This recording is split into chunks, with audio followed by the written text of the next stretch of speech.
Hello all, we are going to discuss today about documents required after petition and affidavit. Last 2-3 classes లో మనము affidavit ఎలా file చేయాలి, petition ఎలా file చేయాలో చూసాము. సో వీటితో పాటు మనం ఇంకా ఏమైనా డాక్యుమెంట్స్ అటాచ్ చేయాలా అంటే ఎస్ అటాచ్ చేయాలి. అవేంటో ఈరోజు మనం తెలుసుకుందాం.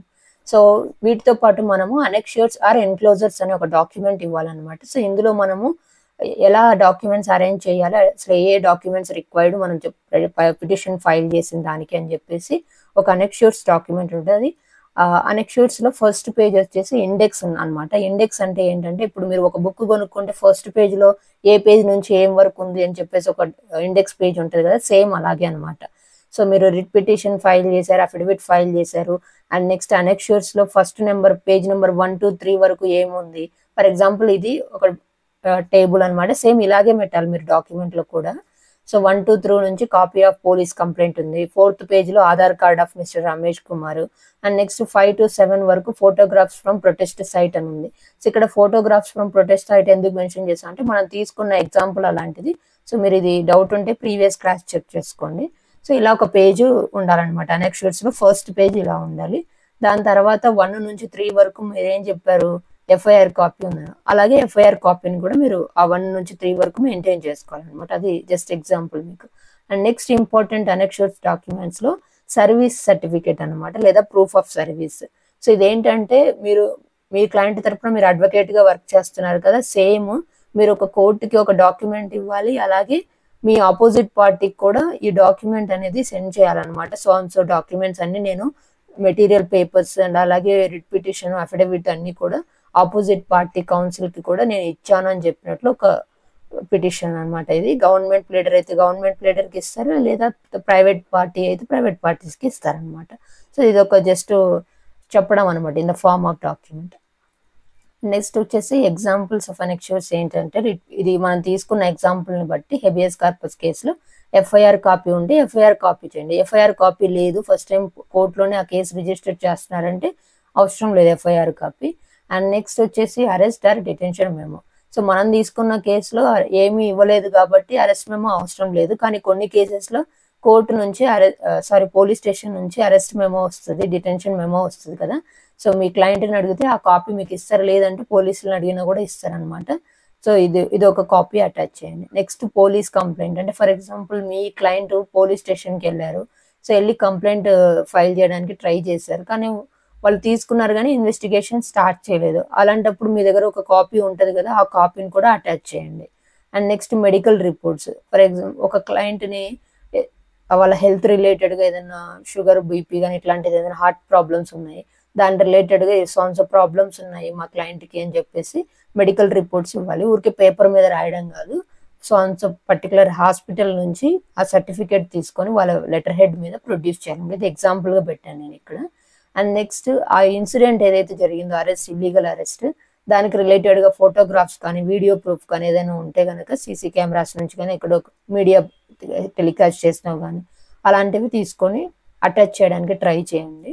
And next prior communication with authorities. అంటే ఇప్పుడు మన దగ్గరకు వచ్చిన క్లయింట్ వాళ్ళ వైఫ్ వచ్చారు కదా, సో మన దగ్గరికి రాకముందు ఇంతకుముందు ఏదైనా కమ్యూనికేషన్ చేశారు అథారిటీస్, పోలీసులకు కానీ ఈమెయిల్ ద్వారా కానీ ఫోన్ ద్వారా కానీ వాట్సాప్ కానీ టెలివిజన్ ద్వారా కానీ.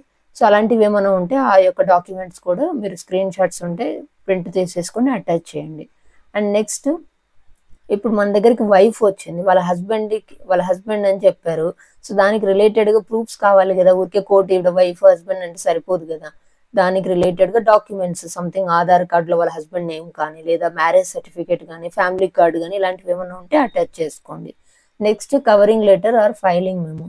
సో కోర్టుకి చెప్తున్నాము మేము సో డాక్యుమెంట్స్ ఇచ్చాము, please consider this under article 226 we are filing the writ petition habeas corpus అని చెప్పి ఒక ఫైలింగ్ మెమో అనమాట ఇది.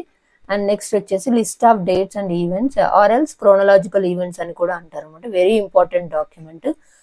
సో ఫస్ట్ 6 అరెస్ట్ చేసినప్పటి నుంచి ఈ రోజు వరకు ఏం చేశారు అనేది ఒక లిస్ట్ ఆఫ్ ఈవెంట్స్. ఎవరు చేశారు, మనం చేసాం కాదు, మన దగ్గరకు వచ్చిన క్లయింట్ ఏం చేశారు అనేసి. అంటే పోలీస్ కమిషన్ అప్రోచ్ అయ్యాము, పోలీస్ స్టేషన్కి వెళ్ళాము, అక్కడ కంప్లైంట్ తీసుకోలేదు, ఏ డీటెయిల్స్ ఇవ్వలేదు, సో ఇలాంటివి ఏ టైంలో వెళ్ళారు ఇలాంటివి. ఒకవేళ డేట్ కనుక మీకు మర్చిపోయి ఉంటే డేట్ జస్ట్ స్టార్ అని మెన్షన్ చేయండి. డేట్స్ కనుక తెలిస్తే ఇలాగ ఒక టేబుల్ వేసేసి సో డేట్లో ఈ విధంగా జరిగింది అని చెప్పేసి మెన్షన్ చేయండి. So that is chronological events. And next వచ్చేసి సినాప్సిస్. ఫర్ ఎగ్జాంపుల్ ఇప్పుడు మనము రిట్ పిటిషన్ని ఫైల్ చేసినప్పుడు రెఫరెన్స్ కేసెస్ అండ్ అలాగే ఏ లీగల్ రైట్స్ వైలేట్ అయ్యని చెప్పేసి కొన్ని రెఫరెన్స్ కేసెస్ మెన్షన్ చేశాం కదా. సో ఆ రెఫరెన్సెస్ కేసెస్ యొక్క డీటెయిల్డ్ డాక్యుమెంట్ ఇక్కడ అటాచ్ చేస్తే జడ్జి కానీ కోర్టు కానీ చూసినప్పుడు వాళ్ళకి ఈజీగా అర్థమవుతుంది ప్రీవియస్గా ఇలాంటి కేసులో ఎలాంటి జడ్జిమెంట్ ఇచ్చారనేసి.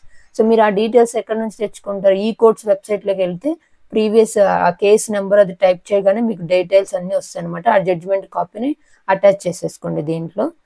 అది సినాప్సిస్ అండ్ బ్రీఫ్ నోట్లో మెన్షన్ చేసుకోండి.